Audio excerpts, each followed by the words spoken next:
కాని ప్రశ్నలే. అటువంటి వాటికి నారద మహర్షి సమాధానం చెప్తూ ఉన్నాడు. అక్కడ మనం ఉన్నాము. అలా చెప్తూ అసలు ఇక్కడ ఉన్నదంతా ఎప్పుడు పరివర్తన చెందుతుంది అన్నదానికి నారద మహర్షి చెప్తున్నారు. ఇది మనం లాస్ట్ సెషన్లో కూడా డిస్కస్ చేసుకున్నాము. మళ్ళీ ఒక్కసారి చూద్దాం లాస్ట్ సెషన్ని. If human will could be made one with gods and if human thought could echo the thoughts of God, man might be all knowing and omnipotent. ఇది అద్భుతమైన విషయము. మనం అర్థం చేసుకోవటమే కాకుండా మరీ మననం చేసుకుంటూ దాన్ని ప్రాక్టీస్ చేయాల్సింది. ఏంటంటే మానవ సంకల్పము భగవత్ సంకల్పంతో ఒకటైతే, దీన్ని మదర్ ఎప్పుడు చెప్తూ ఉంటారు, let thy will be done. మన ప్రేయర్ ఏముండాలి? Let thy will be done, నీ సంకల్పమే జరగాలి. మనము ఏదో మన అజ్ఞానంతో మన లిమిటేషన్స్తో ఏవో కోరికలు సంకల్పాలు చేసుకుంటూ ఉంటాము. అవి చేసుకొని కూడా ఒక్కోసారి అవే భగవత్ సంకల్పాలు అని కూడా అనుకోవచ్చు. కానీ ఎప్పుడు మరి మనము కరెక్ట్గా భగవత్ సంకల్పము దై విల్ బీ డన్ అంటున్నాము, ఆ దై విల్ అనేది మదర్స్ విల్ అన్నది, భగవంతుని సంకల్పం అన్నది ఎప్పుడు తెలుసుకోగలుగుతాము? దాన్నే మన సంకల్పంగా ఎప్పుడు చేసుకోగలుగుతాము అంటే దానికి కూడా చెప్పుకున్నాం మనము. మనం ఎప్పుడైతే మనం చేస్తున్న పనులను కానీ ఆ పనుల వల్ల వచ్చే ఆ ఫలితాలను కానీ సరెండర్ చేసుకుంటూ, ఎప్పటికప్పుడు సరెండర్ చేసుకుంటూ, పూర్తిగా మనల్ని మనం సరెండర్ చేసుకుంటూ, రిమెంబర్ ఆఫర్ అన్నట్టుగా రిమెంబర్ చేసుకుంటూ ఆఫర్ చేసుకుంటూ పోయినప్పుడు మన సంకల్పము మనకు తెలియకుండానే భగవంతుని సంకల్పంతో అలైన్ అవుతుంది. అంటే భగవంతుని సంకల్పం ఏంటి అన్నది మనకు అర్థమవుతుంది. ఆ భగవంతుని సంకల్పంతో మనము అలైన్ అయినప్పుడు అది ఆటోమేటిక్గా మనకి ఆ భగవంతుని సంకల్పం ప్రకారం మనం పనిచేయడం అన్నది జరుగుతుంది. అలాగే ఇంకొక అద్భుతమైన విషయము మదర్ శ్రీ అరవిందులు ఇద్దరు చెప్తారు. మన మాటకు అత్యంత ప్రాధాన్యం ఉంది. మన మాట ఏదో మాట్లాడేస్తాము, ఏదో మాట్లాడుతున్నాము వదిలేస్తాము అన్నట్టు కాదు. మాటకు చాలా శక్తి ఉంది. అది ఆ శక్తి కూడా ఏ రకంగా సమకూరుతుంది అంటే మనం ఎప్పుడు సత్యం పలికినప్పుడు, ఎల్లవేళలా. ఇప్పుడు మనల్ని మనము గమనించుకుంటే కొన్నిసార్లు మనకు తెలియకుండానే ఏదో తప్పించుకోవడానికో, అప్పుడు పరిస్థితి నుంచి బయటపడడానికో చిన్న అబద్ధాలు, నేను లేను అనో, నేను రాలేకపోయాను, లేదా నాకు పలానా బాగలేదు అనో, సంథింగ్ అట్లా చెప్తూ ఉంటాం. కానీ ఇవన్నీ కూడా వర్కౌట్ అవుతాయి ప్రతిదీ. ఎందుకంటే మనము సత్యం పలకడం అన్నది ఎక్కువ చేసుకుంటూ పోయే కొద్దీ మన మాటకు శక్తి పెరుగుతుంది. మన మాటకు శక్తి ఎంతగా పెరుగుతుంది అంటే అది పెరిగి మనము చెప్పింది జరుగుతుంది, అంతవరకు వెళ్తుంది ఎప్పుడు మనం పూర్తిగా సత్యం పలికినప్పుడు. అలాగే ఇప్పుడు ఋషులు కానీ వీళ్ళంతా ఏదో శాపాలు ఇస్తారు, వాళ్ళు అన్నవి జరుగుతాయి, అది ఇది అంటూ ఉంటారు. అది ఎలా అంటే ఆ రకంగా వచ్చిన శక్తే వాళ్ళకి. సో అది కూడా మనకి కష్టం కాదు, మనము సాధించవచ్చు. అది ఏ రకంగా సాధించవచ్చు అంటే నిత్యము సత్యం పలకడం. ఆ సత్యం పలకడం అన్నదానికే చాలా ఇంపార్టెన్స్ ఇవ్వాలి. అలాగా మానవ భావనలను భగవత్ భావనలతో ప్రతిస్పందిస్తే, అలాగా మన ఆలోచనలు కూడా ఎప్పుడు ఎక్కువగా అదే ఆలోచనలు ఉంటూ, భగవంతుని గురించిన ఆలోచనలు, మదర్ గురించిన ఆలోచనలు. ఎప్పుడైనా ఖాళీ ఉన్నాము, మైండ్ కంట్రోల్ చేసుకోలేకుండా ఉన్నాము, వేరే ఆలోచనలు కాకుండా సాధ్యమైనంత వరకు వీటిని గురించి ఆలోచిద్దాము. ఆ రకంగా టైం ఉన్నప్పుడు సావిత్రి చదువుకుందాము, లేదా ఈ బుక్స్ చదువుకుందాము. ఈ రకంగా అవి కూడా మన భావనలు అన్నవి భగవద్భావనలతో ప్రతిస్పందించినప్పుడు అప్పుడు మనిషి సర్వజ్ఞునిగా సర్వసమర్థుడుగా అవుతాడు అని చెప్తున్నారు. ఇంకా అలాగే ఇంకోటి కూడా నారద మహర్షి అంటున్నాడు, సత్యవంతుడు మరణించవలసిందే, అది విధి శాసనం. సత్యవంతుడు తప్పనిసరిగా మరణించాల్సిందే, అది విధి శాసనం, దాన్ని మార్చలేము. కానీ ఇక్కడ ఇంకోటి కూడా ఉంది, మార్చలేనివి ఉంది, మార్చగలిగినది ఉంది. విధి నిర్ణీతమైన ఆ గడియ నిశ్చయము ఆమె అంతరాత్మలో ఇంతకన్నా ఎక్కువగా ఏమి వ్రాసి ఉందో అంటున్నాడు నారద మహర్షి. అంటే అదైతే నిజమే, సత్యవంతుడు మరణించడం అనేది అది విధి శాసనము.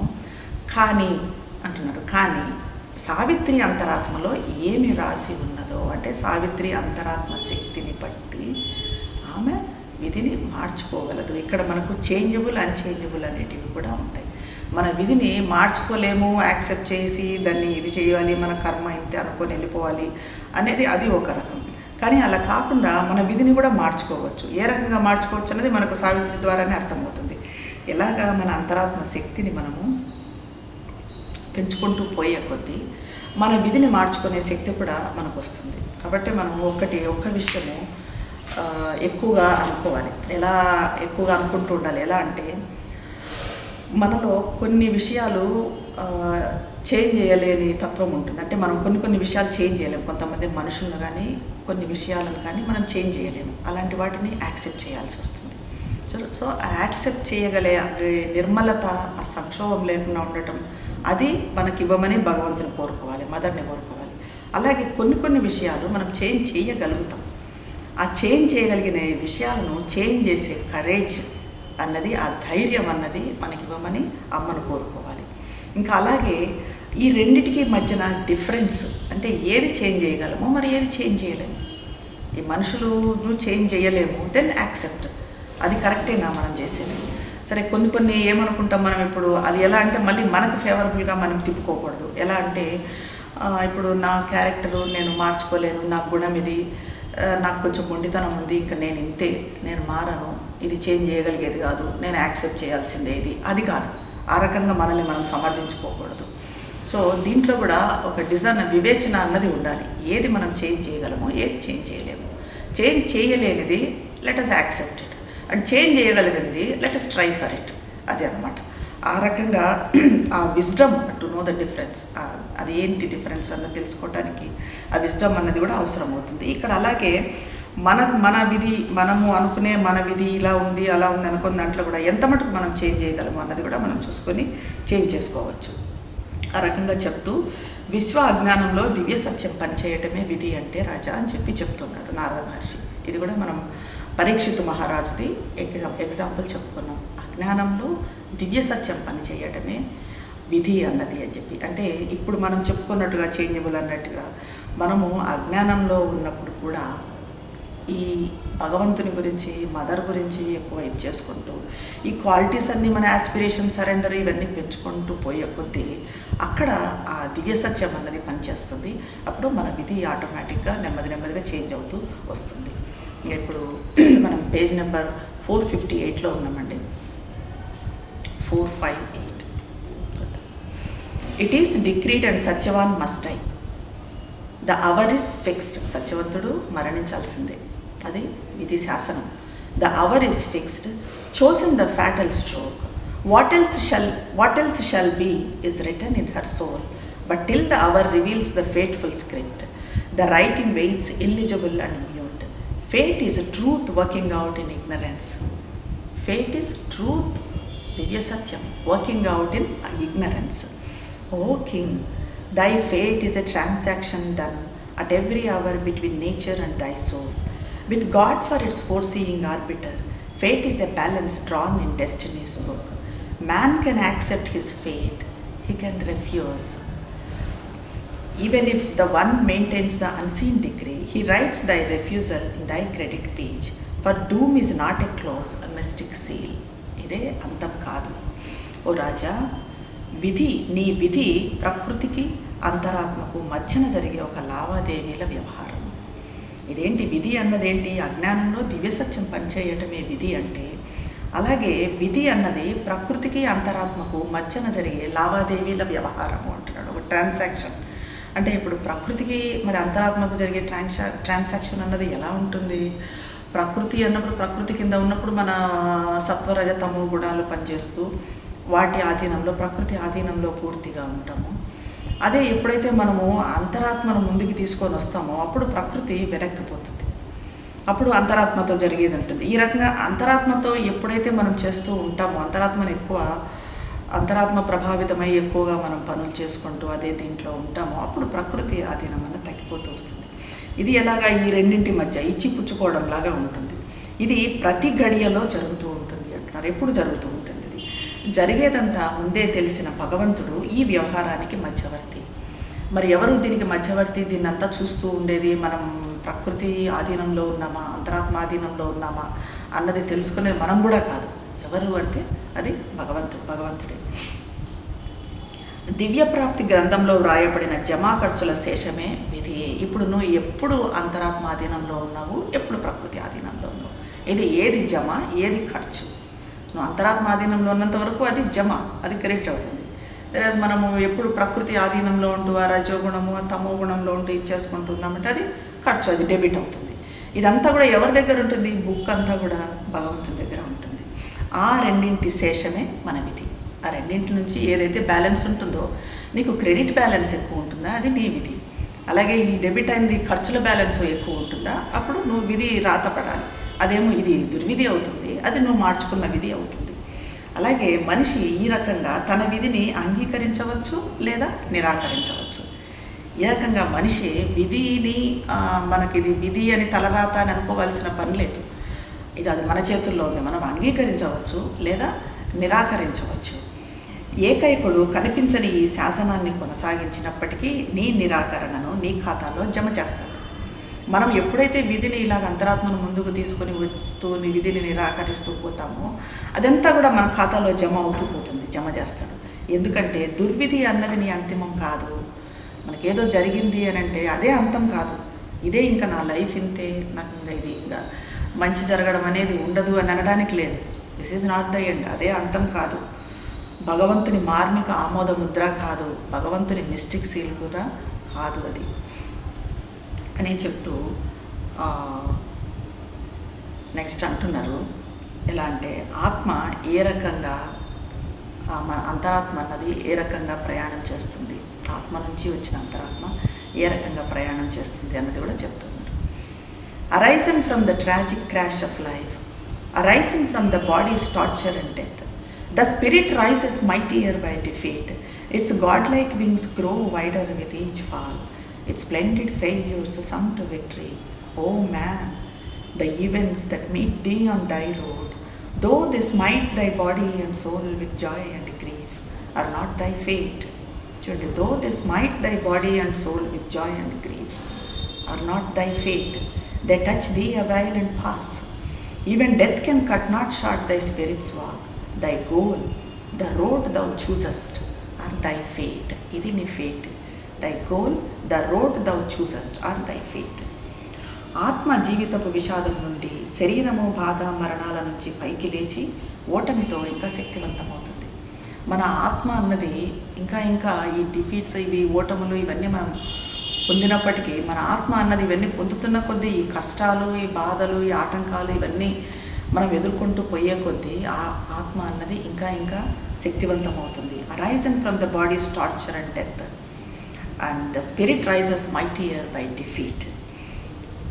ప్రతి పతనంతో దైవం వంటి దాని రెక్కలు ఇంకా విస్తారంగా వృద్ధి చెందుతాయి. ప్రతి పతనంతో దాని రెక్కలు ఇంకా విస్తారంగా వృద్ధి చెందుతాయి.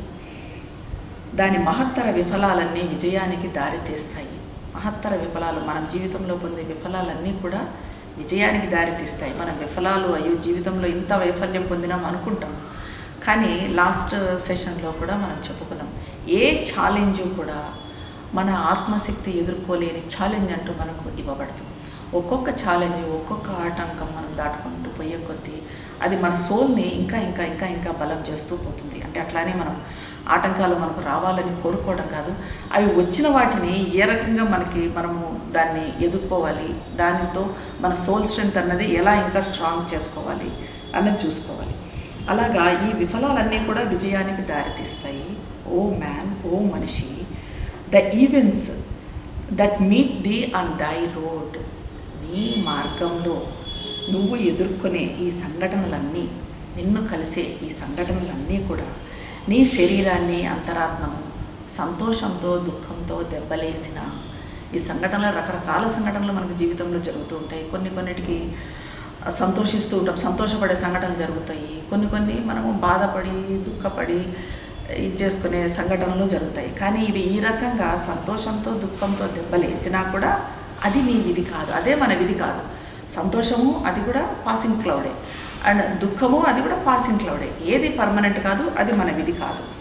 అవి నిన్ను కొంతకాలం స్పర్శించి వెళ్ళిపోతాయి. ఇవన్నీ కూడా మనల్ని కొంతకాలం స్పర్శిస్తాయి, మళ్ళీ వెళ్ళిపోతాయి.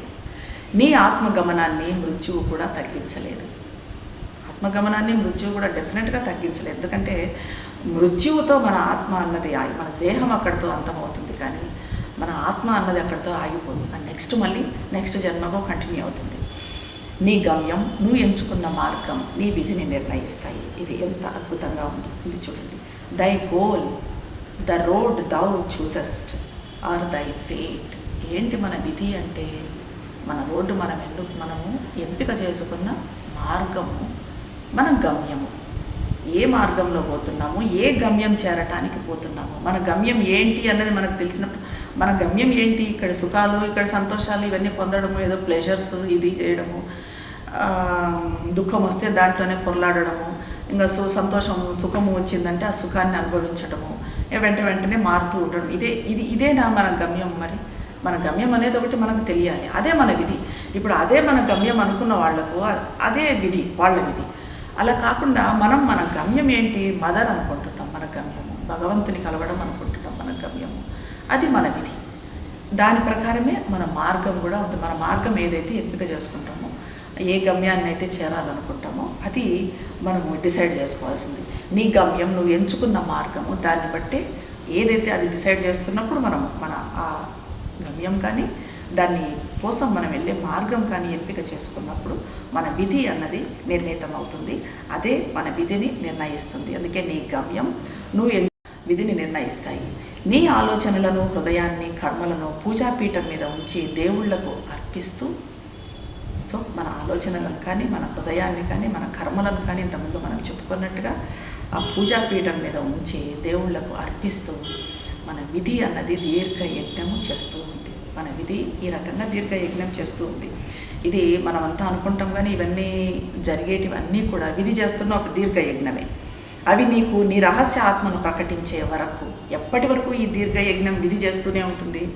విధి పాలిట మనం ఎప్పటి వరకు ఉంటాము, ఎంతవరకు జరుగుతుంది అనంటే రహస్య ఆత్మను ప్రకటించే వరకు, మనలో ఉన్న రహస్య ఆత్మ ప్రకటితమయ్యే వరకు, నీలో నివసించే పరమాత్మలో నిన్ను ఒకటి చేసే వరకు, మనలో నివసిస్తున్న పరమాత్మను మనము తెలుసుకునే వరకు, ఒకటి అయ్యే వరకు. అప్పుడే బాధ దుఃఖం అవుతుందని మొట్టమొదటనే నారద మహర్షి మహారాణితో చెప్పాడు. అలాగే ఇది అంతవరకు ఈ యజ్ఞం అన్నది, కర్మలు చేయడము అన్నది విధి ద్వారా కొనసాగుతుంది. అంతవరకు విధి అన్నది మనల్ని పట్టుకునే ఉంటుంది, కర్మల ద్వారా మనల్ని ముందుకు తీసుకొని పోతూనే ఉంటుంది. అంటూ ఇంకా ఇప్పుడు మనం చెప్పుకున్నట్టుగా అంతరాత్మ ప్రస్థానం గురించి, ఏ రకంగా ఆత్మ నుంచి వచ్చిన అంతరాత్మ ఏ రకంగా ప్రయాణం చేస్తుంది అన్నది చెప్తూ ఉన్నారు.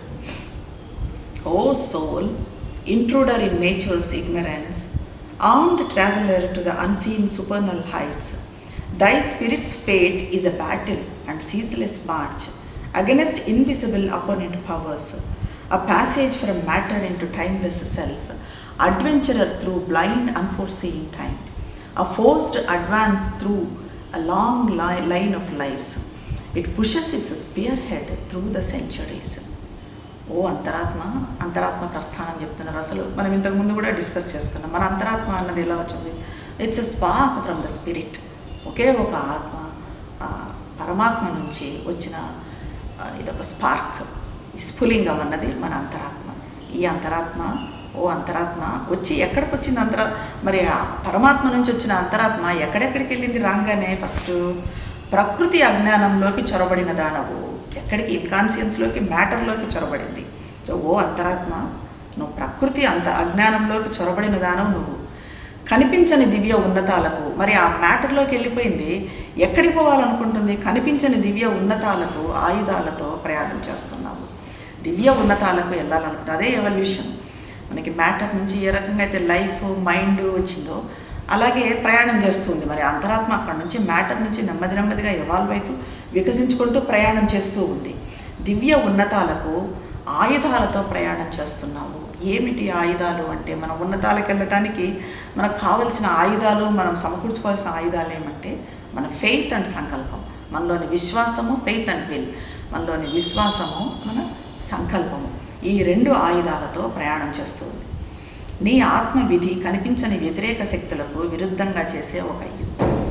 ఆ విధి అన్నది, మన అంతరాత్మ విధి ఏంటి అనంటే అది వ్యతిరేక శక్తులకు విరుద్ధంగా చేసే ఒక యుద్ధం. ఎందుకంటే ప్రతి రోజు, ప్రతి గంట అనండి మనం ఎప్పుడు ఈ విరుద్ధ శక్తులు అన్న వాటిని ఎదుర్కోవాల్సి ఉంటుంది. విరుద్ధ శక్తులు అంటే మనం ఏదో బయటికి పోయి మనుషుల్ని కలిస్తే ఆ మనుషులు నెగిటివ్ పీపుల్ కాబట్టి వాళ్ళ ప్రభావంలో మనం పడుతున్నాము, కాబట్టి వాళ్ళను అవాయిడ్ చేయాలి. ఇవన్నీ అది మాత్రమే కాదు, మన లోపలనే ఉన్నాయి విరుద్ధ శక్తులు అన్నవి, వ్యతిరేక శక్తులు, హాస్టైల్ ఫోర్సెస్ అన్నవి. మనలో ఉన్న కోపం కానీ, ఆ కోరికలు కానీ, తమస్సు కానీ ఇవన్నీ కూడా మనలో ఉన్నాయి. సో ఎప్పుడు ఇదొక యుద్ధం, ఎప్పుడు జరుగుతూనే ఉంటుంది యుద్ధం, విరుద్ధ శక్తులతో యుద్ధం అన్నది. ఇది నిరంతర గమనం, ఎప్పటికీ ఇది గమనం అన్నది జరుగుతూనే ఉంటుంది. పదార్థం నుంచి కాలరహిత ఆత్మకు చేసే ప్రయాణం మనకు తెలిసిందే. ఇవన్నీ కూడా ఎందుకు మనం ఈ తమస్సులో పడిపోవడం కానీ, వీటన్నిటికీ సత్వరజ తమో గుణాలకు ఆధీనంలో ఉండటం కానీ, ఇది ఎందుకంటే ఇది బేస్ ఏంటి? పదార్థం. కాబట్టి ఆ పదార్థం నుంచి ఆత్మకు, కాలరహిత ఆత్మకు చేసే ప్రయాణంలో ఇవన్నీ ఈ యుద్ధం మనం చేయాల్సిందే. ఈ గమనమే ఒక యుద్ధం. అంతరాత్మ తన ముందు ఏమున్నది చూడకుండా తెలియని కాలంలో గుడ్డిగా అనేక జీవితాల పాటు సాహసయాత్ర చేస్తుంది. ఈ రకంగా ఎన్నో జీవితాల నుంచి మనము సాహసయాత్ర చేస్తూనే ఉన్నాం. వస్తూనే ఉంది మన అంతరాత్మ అన్నది. ఈ యుద్ధం చేసుకుంటూ కొంచెం శక్తిని గెయిన్ చేసుకుంటూ మనం ఇప్పుడు ఈ జన్మలో గెయిన్ చేసుకున్న శక్తి మళ్ళీ నెక్స్ట్ జన్మలో అంతరాత్మ కంటిన్యూ చేస్తుంది. ఇంకా ఈ రకంగా ఎన్నో జన్మల నుంచి మన అంతరాత్మ అన్నది ప్రయాణం చేస్తూనే ఉంది మ్యాటర్ నుంచి. అంతరాత్మ తన ముందు ఏమున్నది చూడకుండా తెలియని కాలంలో గుడ్డిగా అనేక జీవితాల పాటు ఈ రకంగా సాహసయాత్ర చేస్తుంది. ఎందుకు చేస్తుంది? తన గమ్యమైన ఆ ఏకైక ఆత్మను, పరమాత్మను చేరటానికే ఈ ప్రయాణం అంతా. తనంతాను తోసుకుంటూ శతాబ్దాలు, సెంచురీస్ ఈ రకంగా ప్రయాణం చేస్తుంది.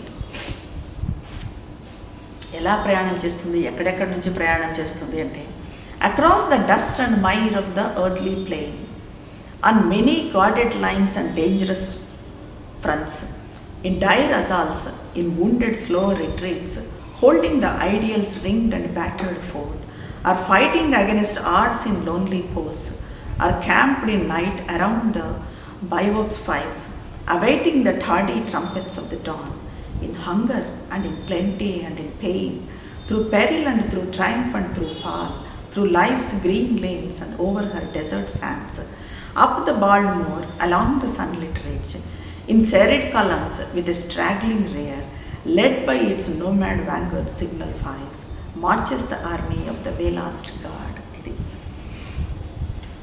భూమన్నులో, భూమి మీద ఈ మట్టిలో, పంకిలంలో, బురదలో సురక్షిత మార్గాల గుండా, అటు మట్టిలో అటు సురక్షిత మార్గాల గుండా, రకరకాల ప్రమాదకర ప్రవేశాల గుండా, సురక్షిత మార్గాల గుండా అంటే మనం ఎప్పుడైతే ఇవన్నీ ఈ ధ్యానము, ఇటువంటి మంచి సత్సంగాలు, ఈ రకమైన ఒక దీంతో ఉంటామో, సంరక్షణలో ఉంటాము, అవన్నీ సురక్షిత మార్గాలుగా ఉంటాయి.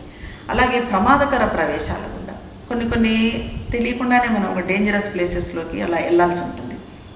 మనం డేంజరస్ ప్లేసెస్ అంటే ప్లేసెస్ కాదు, మన అంతరాత్మ ప్రయాణం చేసేది. ప్రమాదకర ప్రవేశాల గుండా, దుర్భర దాడులలో దెబ్బతిని ఉపసంహరించుకుంటూ సాగుతుంది. ఒకసారి దెబ్బతింటుంది, మళ్ళీ కొంచెం సేపు శక్తి తెచ్చుకుంటుంది, మళ్ళీ ముందుకు సాగుతుంది. ఆదర్శం అనే కోటను తన చుట్టూ నిర్మించుకొని దాన్ని గట్టిగా పట్టుకొని ఉంటుంది. ఒక ఆదర్శాన్ని పట్టుకొనైనా గట్టిగా ఉంటుంది. లేదా ఒంటరి స్థావరాలలో వైరుధ్యాలతో పోరాటం చేస్తుంది. ఒంటరిగా ఈ నెగిటివ్స్తో పోరాటం చేస్తుంది. రాత్రులందు శత్రు భయంతో మంట పెట్టుకొని ఉదయపు బాకాల కోసం ఎదురు చూస్తుంది. రాత్రులందు ఎక్కువగా నెగిటివ్ ఫోర్సెస్ పనిచేస్తాయి. సో అప్పుడు అట్లా మంట పెట్టుకొని ఏదో ఒక రకంగా దీంట్లోంచి బయటపడాలి అని ఉదయం కాగానే ఆ విజయపు బాకాలు వస్తాయి కదా, వాటి కోసం ఎదురు చూస్తుంది. ఆకలిలో అంతరాత్మ ఏ రకంగా ఉంటుంది? ఆకలిలో ఎక్కువగా ఉండటంలో. చూడండి, ఆకలితో ఉన్న వాళ్ళు ఎంతమంది ఉన్నారు, వాళ్ళ అంతరాత్మలు ఏ రకంగా ఉంటాయి?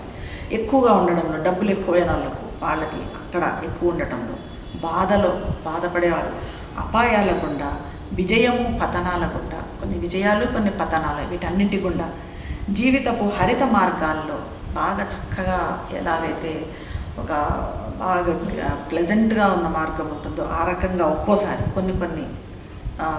కొంతకాలము అలాగా కొంతకాలము ఎడారి ఇసుకల్లో, చిత్తడి నేల మీద ఈ రకంగా అంతరాత్మ ప్రయాణం చేస్తూనే ఉంటుంది. ఎలాగా? ఆకలిలో ఎక్కువగా ఉండటంలో, బాధలో, అపాయాల గుండా, విజయము పతనాల గుండా, అలాగే హరిత మార్గాల్లో, ఎడారి దారుల్లో, చిత్తడి నేల మీద ఇదంతా కూడా ప్రయాణం చేస్తుంది.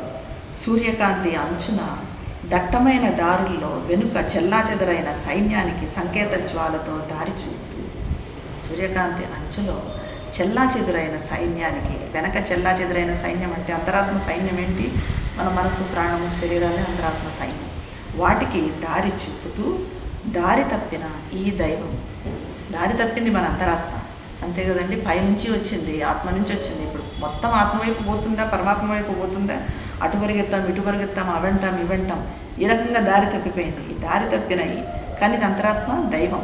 దారి తప్పిన ఈ దైవము భగవంతుని వైపు పయనిస్తాడు. ఈ రకంగా వీటన్నింటికి ఉంటా కానీ అయినా కూడా ఎన్ని ప్రమాదాలు కానీ, సంతోషాలు కానీ, మంచి మార్గాలు కానీ, ఎడారులు కానీ, ఇసుక నేలలు కానీ, ఏవైనా కానీ వీటన్నింటి గుండా విజయం కానీ, పతనం కానీ వీటన్నింటి గుండా దారి తప్పిపోయిన ఈ దైవము ఎక్కడికి ప్రయాణం చేస్తాడు అంటే తన ఆత్మ వైపు, భగవంతుని వైపు ప్రయాణం చేస్తాడు.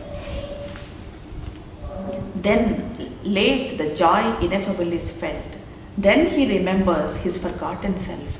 He has refound the skies from which he fell. He ante ikkada soul, antaratma. He has refound the skies from which he fell. At length his front's indomitable line forces the last passes of the ignorance, advancing beyond nature's last known bounds, reconnoitering the formidable unknown. Beyond the landmarks of things visible, it mounts through a miraculous upper air, till climbing the mute summit of the world, he stands upon the splendor peaks of God. ఆలస్యంగానైనా పరమాత్మ ఆనందాన్ని ఆ రకంగా అనుభూతి చెందుతుంది అనంతరం. అప్పుడు తాను విస్మృతి చెందిన తన ఆత్మను తెచ్చుకుంటుంది. ఎక్కడి నుంచి అయితే కిందకు వచ్చి పతనమైంది, ఎక్కడి నుంచి కిందకు పడిపోయిందో, ఏ ఆత్మ నుంచి అయితే తను కిందకు పడిపోయిందో దాన్ని అప్పుడు గుర్తు తెచ్చుకుంటుంది. తాను ఏ ఆకాశాల నుండి క్రింద పడి పతనమైందో వాటిని కనుక్కుంటుంది. ఎక్కడి నుంచి, ఏ భగవంతుని నుంచి, ఏ పరమాత్మ నుంచి, ఏ ఒకే ఒక ఆత్మ నుంచి, ఆ ఏకైక ఆత్మ నుంచి కిందకు వచ్చిందో అంతరాత్మ, అప్పుడు తాను విస్మృతి, అయ్యో నేను ఇంతకాలం మర్చిపోయినాను అని చెప్పి అప్పుడు గుర్తు తెచ్చుకుంటుంది. అంతరాత్మకు చెందిన ఈ ముష్కర పరంపర చివరకు అజ్ఞానం పూర్తిగా నశించుకోవటానికి ఒత్తిడి చేస్తుంది. ఈ రకంగా అంతరాత్మ భగవంతుని వైపు ప్రయాణం చేస్తున్న కొద్ది చిట్ట చివరకు జరిగేది ఏమి, ఆ పీక్స్కి చేరినాక జరిగేది ఏమి అంటే అజ్ఞానం అన్నది పూర్తిగా నశిస్తుంది. ప్రకృతి చిట్ట చివరి సరిహద్దులకు అతీతంగా అభివృద్ధి పదంలో ముందుకు సాగుతూ, ప్రకృతి చిట్ట చివరి హద్దులకు అతీతంగా, ఇక్కడ మనము ఇంతకుముందు కూడా చెప్పుకున్నాం, ఎక్కడ మనకు ఈ సామరస్యత అన్నది, వైరుధ్యాల సామరస్యత అన్నది ఉంటుంది అన్నదానికి, ప్రకృతి శిఖరానికి వేసే అడుగుల సరిహద్దులో ప్రతి వస్తువు యొక్క రహస్య ధర్మం సఫలమై ఉంటుంది. సమస్త వైరుధ్యాలు తమ దీర్ఘ అసమ్మతిని గుణపరుచుకుంటాయి అని చెప్పుకున్నాం. అలాగే ప్రకృతి శిఖరానికి అక్కడ హయ్యెస్ట్ వెళ్ళిపోయినప్పుడు ప్రకృతికి అక్కడ సరిహద్దులో, అక్కడ అతీతంగా అభివృద్ధి పదంలో ప్రకృతికి అతీతంగా అభివృద్ధి అంటే అప్పుడు ప్రకృతి కూడా మన ఆధీనంలోకి వస్తుంది, అంతరాత్మ ఆధీనంలోకి వచ్చింది. అక్కడ ముందుకు సాగుతూ దుర్భేద్యమైన అజ్ఞేయాన్ని పర్యవేక్షిస్తూ, అక్కడ అజ్ఞేయాన్ని చూసుకుంటూ, అన్నోయబుల్ను చూస్తూ, కనిపించే విషయాలకు అతీతంగా, ఈ ఏవైతే మనం చూస్తున్నామో వాటికి అతీతంగా ఊర్ధ్వ వాయువులోకి ఆరోహిస్తుంది. ప్రపంచం యొక్క అత్యున్నత శిఖరాన్ని ఆరోహించే వరకు ఈ పరంపర కొనసాగుతుంది. సో ఈ రకంగా మనం వీటన్నింటి గుండా మన అంతరాత్మ ప్రయాణం చేయటము అన్నది ఎంతవరకు మరి ఉంటుంది అంటే శతాబ్దాల తరబడి, జన్మల తరబడి, ఎప్పటికీ ఆ అత్యున్నత శిఖరాన్ని ఆరోహించే వరకు ఈ పరంపర అన్నది కొనసాగుతుంది. అప్పుడు మనిషి భగవంతుని తేజోమాన శిఖరాల మీద నిలబడతాడు. అప్పుడు మనిషి ఎప్పుడైతే మనము మదర్ని చేరుకుంటామో, భగవంతుని చేరుకుంటామో, అప్పుడు అక్కడ తేజోమాన శిఖరాల మీద మనిషి నిలబడటం అనేది జరుగుతుంది. In vain thou mournest the Satyavan must die. సత్యవంతుడు మరణించాల్సిందే, నువ్వు దుఃఖించడం వ్యర్థం. In vain thou mournest the Satyavan must die. His death is a beginning of greater life. Death is the spirit's opportunity. The Mount. His death is a beginning of greater life. Death is the spirit's opportunity. A vast intention has brought two souls close, and love and death conspire towards one great end. For out of danger and pain, heaven bliss shall come. Time's unforeseen event, God's secret plan. సత్యవంతుడు మరణించాల్సిందే, ఇది విధి శాసనం అని ఇందాకే చెప్పాడు. ఇంకా నువ్వు దుఃఖించడం వ్యర్థం. సత్యవంతుడి మరణం కోసం నువ్వు దుఃఖించడం అన్నది వ్యర్థం. అతని మరణము ఇంకా ఉన్నతమైన జీవితానికి ఒక ప్రారంభం. మనం కూడా ఏదో మరణం దగ్గరికి వచ్చింది లేకపోతే మరణిస్తున్నాం అనుకుంటాం, కానీ దానికి తర్వాత మనకు జరిగేది ఏమంటే నెక్స్ట్ లైఫ్ ఇంకా బెటర్ లైఫ్, ఇంకా గ్రేటర్ లైఫ్ ఉంటుంది. అంటే ఆ రకంగానే మనము మరణించాలి, వెంటనే ఏదో సూసైడ్ చేసుకోవాలి, ఏదో చేసుకోవాలి అని అర్థం కాదు. అది పెద్ద తప్పు అని మదర్ చెప్తారు. సూసైడ్ చేసుకోవడం అన్నది అది చాలా చాలా ఘోరమైన ప్రమాదాల్లోకి మనల్ని నెట్టేస్తుంది. ఆ రకంగా కాదు, కానీ మరణాన్ని మనము పాజిటివ్గా తీసుకోవడానికి, మరణం ఎప్పుడు ఇంకా ఒక ఉన్నత జీవితానికి ఒక ప్రారంభం. అలాగే ఇప్పుడు సత్యవంతుని మరణం అన్నది ఇంకొక గ్రేటర్ లైఫ్కి ప్రారంభం అంతే. మరణం అన్నది ఆత్మకి ఇవ్వబడిన అవకాశం, ఆత్మకి ఇచ్చిన అవకాశం. ఇంకా నువ్వు బెటర్ లైఫ్ వస్తుంది, ఇంకా నువ్వు బెటర్గా నీ గమ్యాన్ని నువ్వు చేరటానికి అవకాశం ఉంటుంది అని. మరణం ఆత్మకి ఇవ్వబడిన అవకాశం. ఒక విస్తార యత్నం ఈ రెండు అంతరాత్మలను దగ్గర చేసింది. సావిత్రి సత్యవంతుల ఈ రెండు అంతరాత్మలను దగ్గర చేసింది అంటే ఒక విస్తార ప్రయత్నం ఈ రెండు అంతరాత్మలను దగ్గర చేసింది. ఒక ఉన్నత గమ్యం చేరటానికి ప్రేమ మృత్యువు చేతులు కలుపుతాయి. ప్రేమ మృత్యువు రెండు చేతులు కలుపుతాయి. దేనికి చేతులు కలుపుతాయి అంటే ఒక ఉన్నత గమ్యం చేరటానికి. మనకి ఇక్కడ 10th బుక్లో కూడా debate of love and death, సావిత్రికి మధ్యన మృత్యువుకు మధ్యన వివాదం జరిగి ఈ రెండు మళ్ళీ ఒకటవుతాయి. ఫైనల్గా సావిత్రి మృత్యువు ఒకటవుతారు. మృత్యువు ట్రాన్స్ఫార్మ్ అయ్యి ఈ భగవంతుడిగా మారిపోతాడు. సో ఈ రకంగా సావిత్రి అమ్మవారు అవుతుంది. అలాగా ఈ ప్రేమ మృత్యువు ఎందుకు ఇవంతా జరుగుతుంది అంటే ఒక ఉన్నత గమ్యం చేరటానికే చేతులు కలుపుతాయి. ఎందుకంటే బాధ ప్రమాదాల నుంచే స్వర్గం ఆనందం వస్తుంది. స్వర్గ ఆనందం వచ్చేది ఎక్కడి నుంచి వస్తుంది? బాధపడి ప్రమాదాల గుండా తప్పుపట్టి పోయిన తర్వాతే, అప్పుడు ఇవన్నీ జరిగిన తర్వాతనే అప్పుడు స్వర్గ ఆనందం అన్నది వస్తుంది. కాలంలో జరిగే ఊహించని సంఘటన పరమాత్మ రహస్య ప్రహేళిక. మనం కాలంలో ఊహించని సంఘటన జరుగుతుంది అని అనుకుంటున్నాం, కానీ ఇదంతా కూడా పరమాత్మ రహస్య ప్రణాళిక. అదంతా కూడా ఆట. This world was not built with random bricks of chance. ఈ ప్రపంచం అన్నది ఏదో విధి దీంతో నిర్మించబడినది కాదు. There is a meaning in each curve and line. విధి అస్తవ్యస్తంగా అమర్చిన ఇటుకలతో ఈ ప్రపంచం నిర్మించబడలేదు. ఇటుకే ఏదో జరిగిపోతుంది, అస్తవ్యస్తంగా నిర్మించబడింది, విధి ఇట్లా జరిగిపోతుంది. ఒక్కొక్కరి విధి ఒక్కొక్క రకంగా ఉంటుంది. అలా కాదు, ప్రతిదానికి ఒక అర్థం ఉంది. విధి నిర్మాత, విధిని నిర్మించినవాడు ఒక అంధ దైవము కాదు. మన విధి అనుకుంటున్నాం, ఇది ఒక అంధ దైవం కాదు. దానికి ఒక పర్పస్ ఉంది. మనకి ఈ విధిని మనం ఎదుర్కొంటున్నాము అంటే దానికి ఒక పర్పస్ ఉంది. అది తెలుసుకోవాలి మనం. ఒక చేతనా శక్తి జీవిత ప్రణాళికను చిత్రించింది. ప్రతి మలుపులో ప్రతి రేఖలో అర్థం ఉంది. ప్రతి మలుపులో ప్రతి రేఖలో అర్థం ఉంది. ప్రఖ్యాతి చెందని మేస్త్రీలు, తెలిసినా తెలియని మేస్త్రీలు ఎంతమందో, ఎంతో ఉన్నతంగా ఘనంగా నిర్మించిన ఒక విజ్ఞాన కళ ఈ ప్రపంచం. ఇంతమంది కలిసి దీన్ని ఈ ప్రపంచాన్ని నిర్మించారు. పరమాత్మకు విధేయత చూపుతూ అదృశ్య హస్తాలు ఈ నిర్మాణంలో పాల్గొన్నాయి. చెప్పుకున్నాము దేవతలు ఏ రకంగా సృష్టి కార్యంలో పాల్గొంటారు అని. ఈ రకంగా అదృశ్య హస్తాలు అన్నవి ఈ సృష్టి కార్యంలో పాల్గొన్నాయి. వాళ్ళంతా మేస్త్రీలు. ఇంకా అటువంటి బృహత్తర నిర్మాతలలో సావిత్రి ఒకరు. ఆ రకంగా నిర్మించే వాళ్ళలో, ఈ ప్రపంచాన్ని నిర్మించే వాళ్ళలో సావిత్రి ఒకరు. సావిత్రి మనలాంటి మామూలు మనిషి కాదు అంటూ చెప్తూ ఉన్నారు. ఓ queen, strive no more to change the secret will. Time's accidents are steps in its vast scheme. Bring not thy brief and helpless human tears across the fathomless movements of a heart that knows its single will and God as one. It can embrace its hostile destiny. It sits apart with grief and facing death, affronting adverse fate, armed and alone. O queen, strive no more to change the secret will. ఈ రహస్య సంకల్పాన్ని మార్చాలని ప్రయాసపడవద్దు ఓ మహారాణి. దీని వెనకంతా ఒక ప్రణాళిక ఉంది. ఇదంతా భగవంతుడు చేసిన ప్రణాళిక. దీన్ని మార్చాలని నువ్వు ప్రయత్నం చేయొద్దు. నీ ప్రయత్నము, నీ శక్తి అన్నవి దీన్ని మార్చడానికి సరిపోవు. అంటే మహారాణి ఏమనుకుంటుంది? ఇప్పుడు దాన్ని మార్చాలని చూస్తుంది. ఏమంటే సావిత్రి సత్యవంతుని వివాహం చేసుకోకుండా ఉంటే అది మారుతుంది అని మహారాణి ఉద్దేశం. కాబట్టి ఆయన చెప్తూ ఉన్నాడు, అనంతకాలంలో జరిగే ఆకస్మిక సంఘటనలు దాని విస్తార ప్రణాళికలో అడుగులు. ఇవన్నీ జరిగే సంఘటనలన్నీ కూడా ఈ ప్రణాళికలో, ఏదైతే భగవంతుని ప్రణాళిక ఉందో దాంట్లో అడుగులు.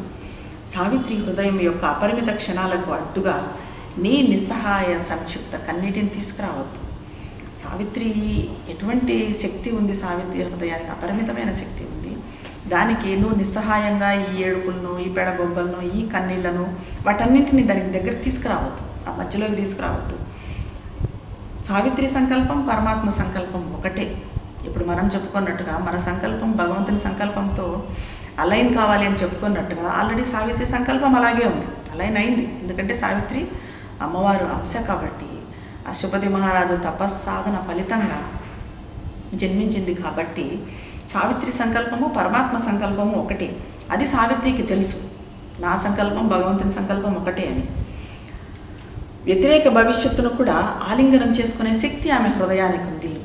భవిష్యత్తు అన్నది, విధి అన్నది వ్యతిరేకమైన దుర్విధి అయినా కూడా దాన్ని ఎంబ్రేస్ చేసుకోగలదు, దాన్ని ఆలింగనం చేసుకునే ఆత్మశక్తి సావిత్రికి ఉంది. విషాదానికి దూరంగా ఉంటూ మరణాన్ని ఎదుర్కోగలదు. ఆమె విషాదానికి దూరంగా ఉంటూ మరణాన్ని కూడా ఎదుర్కోగలదు. అంటే మనలాగా ఏడుస్తూ ఏడుస్తూ ఏడుస్తూ కూర్చోకుండా ఆ దుఃఖానికి దూరంగా ఉంటూ తన ఆత్మశక్తితో, తన సంకల్ప బలంతో విధిని ఎదుర్కోగలదు. సంకల్పం అనే ఆయుధంతో ఒంటరిగా ప్రతికూల విధితో తడపడగలదు. మృత్యువుతో కానీ, ఆ ప్రతికూల విధితో, ఆ దుర్విధితో కానీ తన సంకల్పంతోనే సావిత్రి తలపడగలదు, ఎదుర్కోగలదు దాన్ని. కాబట్టి మహారాణి, ఊరికే ఈ రహస్య సంకల్పాన్ని ఇది మార్చాలని చెప్పి ఊరికే ఆరాటపడవద్దు, ప్రయాసపడవద్దు. In this enormous world, standing apart in the mightiness of her silent spirit's will, Savitri శక్తి గురించి చెప్తున్నారు. In this enormous world, standing apart in the mightiness of her silent spirit's will, in the passion of her soul of sacrifice, her lonely strength facing the universe, affronting fate, asks not man's help nor God's. Sometimes one life is changed with earth's destiny. It cries not for succor from the time-bound powers. బ్రహ్మాండమైన ఈ ప్రపంచంలో ఆమె ఒంటరిగానే నిలబడుతుంది. ఎవరి తోడును కోరుకోదు. ఆమె నిశ్శబ్ద ఆత్మ సంకల్ప బలంతో, ఆమె అంతరాత్మ త్యాగానికి చెందిన ఆవేశంలో ఆమె శక్తి ఒంటరిగా విశ్వాన్ని ఎదుర్కొంటుంది. ఆమె శక్తి ఎవరిని, ఏ దేవతల సహాయాన్ని, క్రింది దేవతల సహాయాన్ని మనం ఇప్పుడు కోరుకుంటాం కదా, వరుణదేవుడిని స్వామి వర్షాలు ఇవ్వు అని, అగ్నిదేవుడిని ఇంకోటి, అలా ఆ దేవతల సహాయాన్ని కూడా ఆమె కోరుకోదు. ఆమె శక్తి ఒంటరిగానే ఎదుర్కొంటుంది. విధితో తలబడే ఈ యుద్ధంలో ఆమె మానవ సహాయాన్ని కానీ భగవంతుని సహాయాన్ని కూడా కోరదు. మనుషుల సహాయము, దేవుళ్ళ సహాయమే కాదు, భగవంతుని సహాయాన్ని కూడా కోరదు. కొన్నిసార్లు ఒక జీవితం భవితవ్య బాధ్యత తీసుకుంటుంది.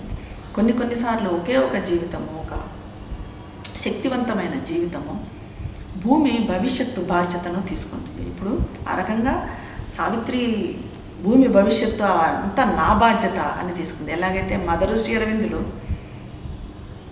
కూడా అంతే, భూమి భవిష్యత్తు మా బాధ్యత అనుకున్నారు. అందుకే భూమిని స్వర్గంగా మార్చాలనుకున్నారు. డివైన్ లైఫ్ అన్నది భూమి మీద ఉండాలి, భూమి స్వర్గం కావాలి అనుకున్నారు. ఎందుకు వాళ్ళు బాధ్యత తీసుకున్నారు అని. కాబట్టి అలా కాకుండా మనం ఏదో లిమిటెడ్గా చాలామందిని చూస్తుంటాం, చిన్న వాళ్ళు స్వామీజీలో లిమిటెడ్గా మనకు శాంతి రావాలి, మనము హాయిగా ఉండాలి, సంతోషంగా ఉండాలి అనుకునే అవి వేరు. అటువంటి గోల్స్ కానీ ఆ సంకల్పాలు కానీ అవి వేరు. కానీ ఇది అలాంటిది కాదు, అలాంటి సంకల్పం కాదు. మొత్తం భూమి భవిష్యత్తు. ఇప్పుడు సావిత్రి రచించడంలోనే శ్రీ అరవిందుల ఉద్దేశం కూడా అదే, శ్రీ అరవిందుల లక్ష్యం అదే. అది ఏంటి, మొత్తం పరివర్తన చెందాలి. మనం చదువుతుంటేనే మనం పరివర్తన అన్నది మనలో అర్థమవుతూ ఉంటుంది. మనకు సావిత్రి చదువుతున్నా, సావిత్రి అర్థం చేసుకుంటూ ముందుకు పోతూ ఉన్నా, సావిత్రితో ఎంతవరకు మనం మమేకమైతే అంతగా మనలో పరివర్తన జరిగేది మనకు అర్థమవుతుంది. సో ఇటువంటి బాధ్యతను సావిత్రి కూడా భూమి భవిష్యత్తు అన్న బాధ్యత తాను తీసుకుంది. అది కాలపరిమిత శక్తుల సహాయం కోసం ఆక్రందించదు. ఇక్కడ కొంచెం కాలానికి పనిచేసే శక్తులు ఉంటాయి, అటువంటి సహాయాన్ని కోరదు సావిత్రి. ఇప్పుడు మనం చెప్పుకున్నట్టుగా క్రింది దేవతల సహాయం, చిన్న సహాయాలు చేయొచ్చు, కానీ అటువంటి సహాయాన్ని ఆమె కోరదు. అటువంటి సహాయమే కాదు, భగవంతుని సహాయాన్ని కూడా ఆమె కోరదు. ఎందుకంటే alone she is equal to her mighty task. ఆమె ఒంటరిగానే, ఆమెకు సమవుజ్జి, ఆమెకు సమానం అంటూ ఎవరు లేరు. సత్యవంతుడు కూడా లేదు.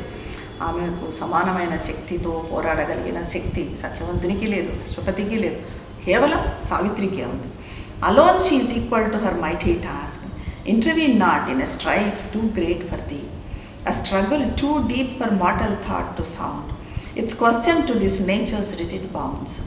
When the soul fronts nude of garbs the infinite, its too vast theme of a lonely mortal will, pacing the silence of eternity, as a star uncompanioned, ఎలా ముందుకు పోతుంది, as a star uncompanioned moves in heaven, unastonished by the immensities of space, traveling infinity by its own light, the great are strongest when they stand alone. ఇది అద్భుతం చూడండి. ఒంటరి అనుకుంటాం మనం. The great are strongest when they stand alone. Savitri నిర్వర్తించే మహీయ కార్యానికి ఒంటరిగా ఆమెకు సమవుచ్చి అంటూ లేరు. నీకు అందనంత గొప్పదైన ఈ ఘర్షణలో, మహారాణి నీకు ఈ ఘర్షణ అర్థం కాదు, నువ్వు అందుకోలేవు దీన్ని. ఈ ఘర్షణలో మర్త్య ఆలోచనకు అందని ఒక లోతైన ఒక పోరాటం ఇది. మానవ ఆలోచనకు, నీ ఆలోచనకు అందే పోరాటం కాదు, దానికి అందని ఈ పోరాటం ఇది. దీంట్లో నువ్వు జోక్యం చేసుకోవద్దు, నీ శక్తి చాలదు. ఈ సంకల్పం ప్రకృతి జడ పరిమితులకు వేసే ప్రశ్న. మర్త్య ఆలోచనకు అందనంత లోతుగా ఉంటుంది.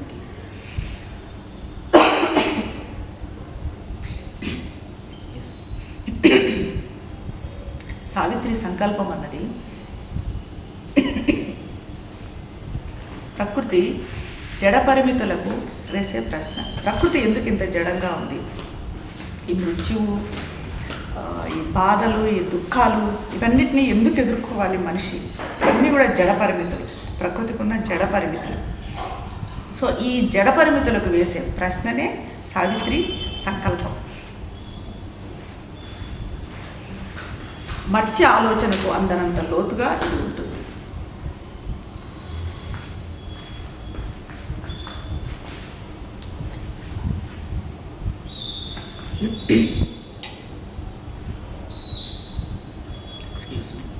ఇది మానవ ఆలోచనకి అందదు. నీ ఆలోచన ఎంతవరకు చాలా పరిమితమైనది. ఆమె సంకల్పం అన్నది నీ ఆలోచనకు అర్థమయ్యేది కాదు. అంతరాత్మ ఎటువంటి సంస్కారాలు లేకుండా దిగంబరంగా అనంతాన్ని ఎదుర్కొన్నప్పుడు దాని మర్త్య సంకల్ప విస్తార ప్రణాళిక శాశ్వతత్వ నిశ్శబ్దంతో అడుగులేస్తుంది. ఇదంతా మానవ ఆలోచన గ్రహించలేదు. అంతరాత్మ అన్నది ఎటువంటి సంస్కారాలు అంటే ఇప్పుడు మనకు ఎటువంటి గుణాలు ఏమీ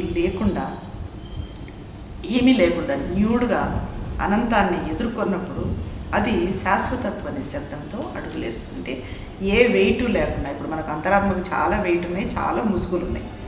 అలా కాకుండా ఏ ముసుగు లేకుండా, ఏ వెయిట్ లేకుండా అడుగులేసినప్పుడు అది శాశ్వతత్వ నిశ్శబ్దంతో కలిపి అడుగులేస్తుంది.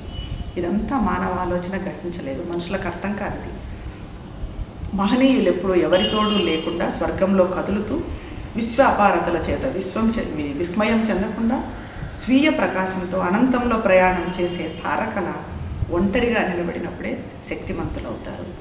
ఏ రకంగా అయితే అనంతంలో ప్రయాణం చేసే ఒక నక్షత్రం స్వీయ ప్రకాశంతో, తన ప్రకాశంతోనే ఒంటరిగా అలా ప్రయాణం చేస్తూ ఉంటుందో, ఆ రకంగా వీళ్ళు, ఈ మహనీయులు అనేవాళ్ళు, ఈ గొప్పవాళ్ళు అనేవాళ్ళు ఒంటరిగా నిలబడినప్పుడే ఇంకా శక్తివంతులు అవుతారు. పక్కన ఎవరు లేకున్నా, ఒంటరిగా ఉన్నా కూడా వాళ్ళు శక్తివంతులు అవుతారు. The great are strongest when they stand alone. A God-given might of being is their force. ఏ రకంగా అంటే వాళ్ళు ఎంత శక్తిమంతులు అంటే, God-given might of being is their force. ఎందుకు వాళ్ళు శక్తిమంతులు అంటే God-given might. A ray from self's solitude of light the guide. The soul that can live alone with itself meets God. Its lonely universe is there rendezvous. A day may come when she must stand unhelped on a dangerous brink of the world's doom and hers, carrying the world's future on her lonely breast, carrying the human hope in a heart-left soul, to conquer or fail on a last desperate verge. Alone with death and close to extinction's edge, her single greatness in that last died scene must cross alone a perilous bridge in time.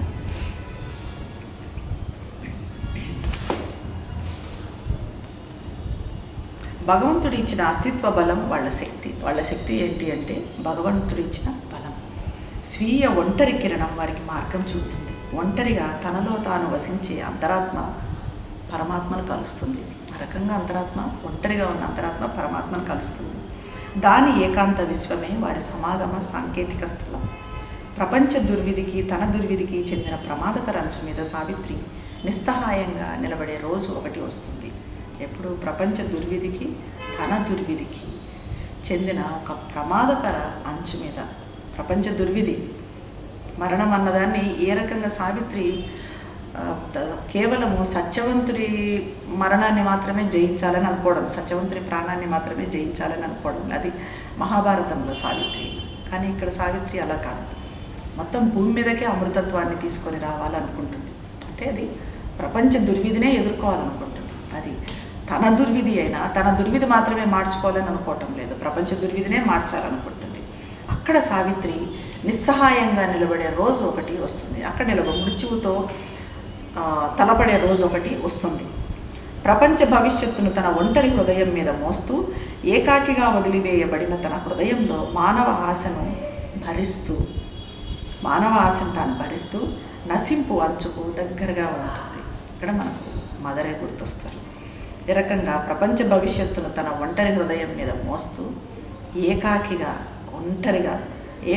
వదిలివేయబడిన తన హృదయంలో మానవ ఆశను భరిస్తూ, ఆ భారాన్ని భరిస్తూ విజయమో విఫలమో తేల్చుకోవలసిన చివరి అసాధ్య గతి ఎందు మృత్యువుతో ఒంటరిగా నశింపు అంచుకు దగ్గరగా ఉంటుంది సావిత్రి ఫ్యూచర్లో ఇలా జరుగుతుంది. కాలంలో ఈ చివరి విపత్కర సన్నివేశంలో ఒక ప్రమాదకర వారధిని ఆమె మహత్వం ఒంటరిగా దాటవలసి ఉంది. ఒక ప్రమాదకరమైన బ్రిడ్జిని ఆమె దాటాల్సి ఉంటుంది. మనిషి కోసము ఎక్కడైతే అంతా జయించబడుతుందో లేదా పోగొట్టుకోబడుతుందో ఆ ప్రపంచ భవితవ్య శిఖరానికి ఆమె చేరాలి. And she reach an apex of world destiny where all is won or all is lost for man in the tremendous silence lone at last of a deciding hour in the world's fate, in her soul's climbing beyond mortal time, when she stands soul with death or soul with God, apart upon a silent desperate brink, alone with herself and death and destiny, as on some verge between time and timelessness, when being must end, our lives rebuild its base, alone she must conquer or alone must fall. ఆ రకంగా సావిత్రి మానవుడి కొరకు ఎక్కడైతే అంతా జయించబడుతుందో లేదా పోగొట్టుకోబడుతుందో ఆ ప్రపంచ భవితవ్య శిఖరానికి, ఆ శిఖరానికి ఆమె చేరాలి. ప్రపంచ విధి నిర్ణయించబడే ఆ గడియలో, విధి నిర్ణయం అవుతుంది అనిపించే ఆ గడియలో ఎవరు ఆమె ఒంటరి, ఏ తోడు లేదు, ఏ సహాయము లేదు.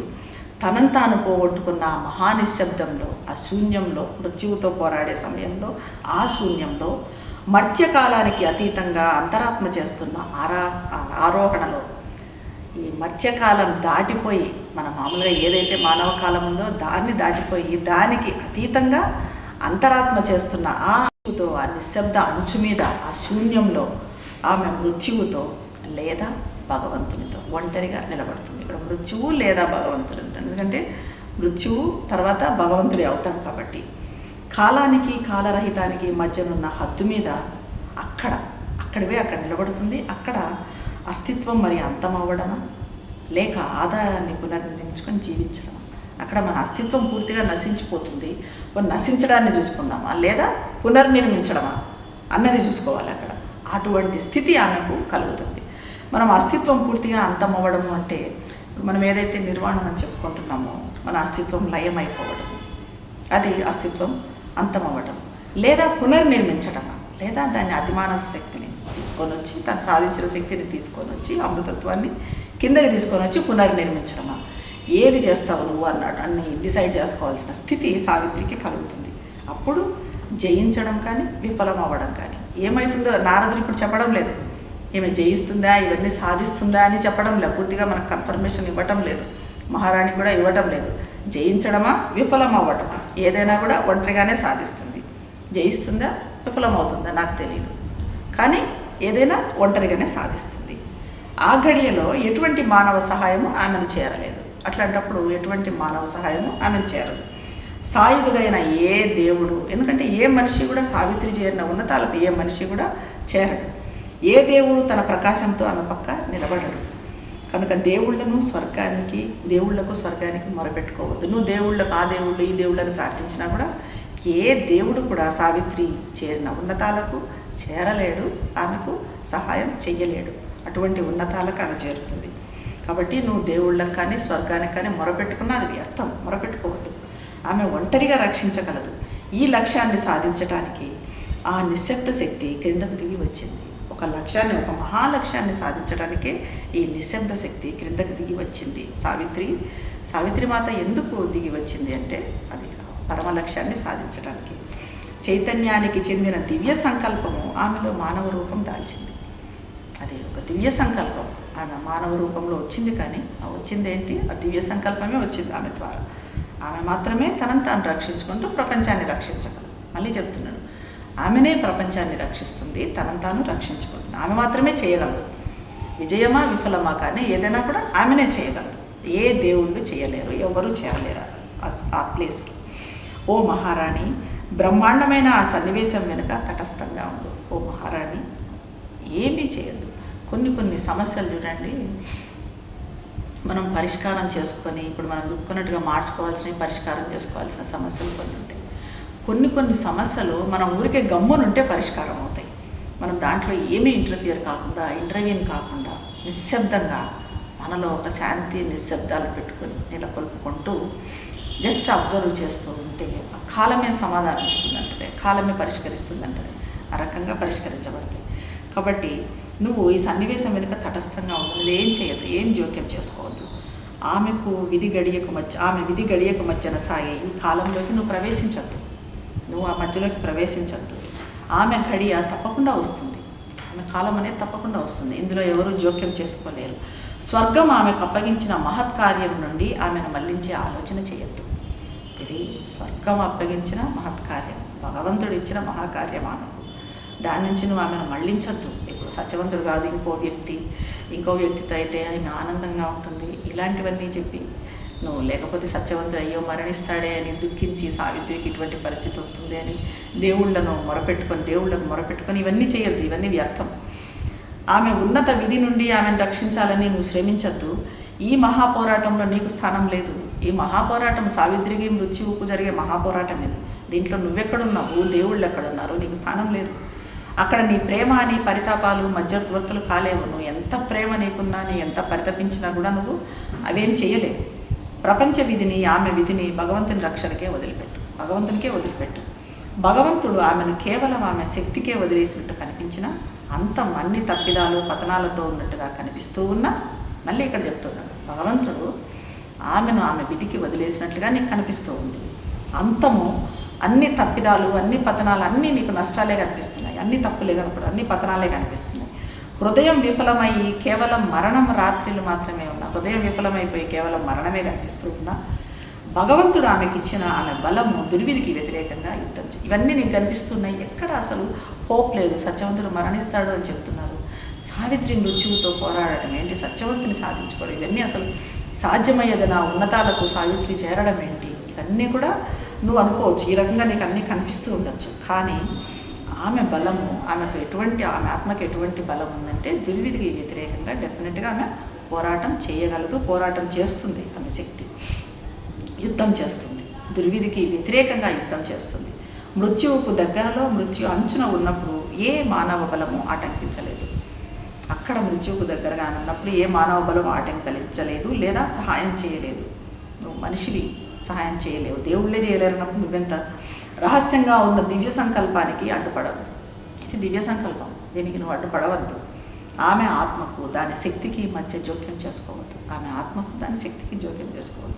శక్తివంతమైన ఆమె ఆత్మకు విధికి ఆమె వదిలే. ఆమె ఆత్మకు ఆమె విధికి నువ్వు ఆమెను వదిలేసి, ఆమె విధి అలా ఉందని వదిలేసి గమ్మునుండు. ఏమీ చేయకుండా, ఏమీ ఇంటర్వ్యూని కాకుండా గమ్మున ఉండు అని చెప్తారు నారద మహర్షి అని పలికి, నారద మహర్షి భూదృశ్యం నుంచి విరమించుకున్నారు. ఈ రకంగా పలికి నెమ్మదిగా పైలోకాల నుంచి ఎలాగ దేవర్షి దిగి వచ్చాడు అన్నది మనం చెప్పుకున్నాం. ఏ రకంగా నెమ్మదిగా పంచభూతాలను సమకూర్చుకుంటూ మరి రూపం తీసుకొని ఎలా వచ్చాడో, ఇప్పుడు అదే రకంగా నెమ్మదిగా విరమించుకొని అదృశ్యమైపోయాడు నారద మహర్షి. మన భూమి మీద సంఘర్షణకు, దుఃఖానికి దూరంగా ఉన్న ఆనంద గృహమైన దివ్యధామం వైపుగా పయనించాడు. ఒక ప్రకాశిత బాణం స్వర్గం వైపు నేరుగా ఎక్కుపెట్టబడినట్లుగా దేవర్షి తేజోవంతమైన శరీరము మధ్యాహ్న వైభవం మీద దాడి చేసి విరమించుకుంటున్న ఒక తారకల. అంటే మధ్యాహ్నం రాగానే ఎట్లాగైతే ఒక నక్షత్రం విరమించుకుంటుందో ఆ రకంగా అగోచర ప్రకాశంలో నెమ్మదిగా అదృశ్యమైంది. ఎలాగైతే నక్షత్రం అదృశ్యమవుతుందో, పగలు వచ్చే కొద్దీ నక్షత్రం ఎలాగైతే అదృశ్యమవుతుందో ఆ రకంగా నారద మహర్షి కూడా అదృశ్యమయ్యాడు. కానీ మధ్య భూమి మీద అంతరాత్మను వినగలిగే వారికి నారద మహర్షి అయితే అదృశ్యమయ్యాడు. కానీ నారద మహర్షి ఎప్పుడూ సంగీతం పాడుకుంటూ తిరుగుతూ ఉంటాడు. దాన్ని మనము మొదట్లో కూడా ఈ బుక్ స్టార్టింగ్లో కూడా దేవర్షి ఏ రకంగా దిగి వస్తున్నాడు, పాడుకుంటూ ఎలా దిగి వస్తున్నాడు, ఆ గానం అన్నది ఏ రకంగా అసురులను కూడా రూపాంతరం చెందిస్తుంది అన్నది చూసాం. కాబట్టి ఈ అంతరాత్మను వినగలిగే వారికి అటువంటి శక్తి ఉంటే అనంతంలో అనస్వర స్వరం నుంచి, నసింపులేని ఆ స్వరం నుండి వెలువడే శాశ్వత ప్రేమ గీతం, ఆయన నారద మహర్షి దేవర్షుల ఈ ప్రేమ గీతము, ఆ భక్తి గీతము, ఆనంద గీతం అన్నది అంతరాత్మను వినగలిగే వారికి మాత్రమే, వారికి వినిపిస్తూనే ఉంటుంది. అలాగే శ్రీకృష్ణుడి మురళీ వాయిద్యం ఇప్పటికీ ఇంకా పైన ఉందంటారు, వినగలిగే వాళ్ళకి అది వినిపిస్తుంది అని చెప్పి. ఆ రకంగా నారద మహర్షి అనస్వర స్వరం కూడా ఆ రకంగా ఆయన స్వరం పాడే ప్రేమ గీతము, ఆ ఆనంద గీతము, ఆ భక్తి గీతము అన్నది వినిపిస్తూనే ఉంటుంది. ఇక్కడితో మనకి ఈ book the book of fate complete అవుతుంది. ఇది మనకు ఈరోజు టైం లేదని లాస్ట్లో ఒక 1 పేజ్, నేను ఇంగ్లీష్ చదవలేదు, ఒకసారి మీరు తర్వాత చదువుకుంటే బాగుంటుంది. దీంతో ఇక్కడి నుంచి నెక్స్ట్ సెషన్ నుంచి 7th book the book of yoga start చేద్దామండి. ఇక్కడితో book 6 the book of fate complete అయిపోయింది. ఎవరికైనా ఏమైనా డౌట్స్ ఉంటే కొంచెం 5 minutes.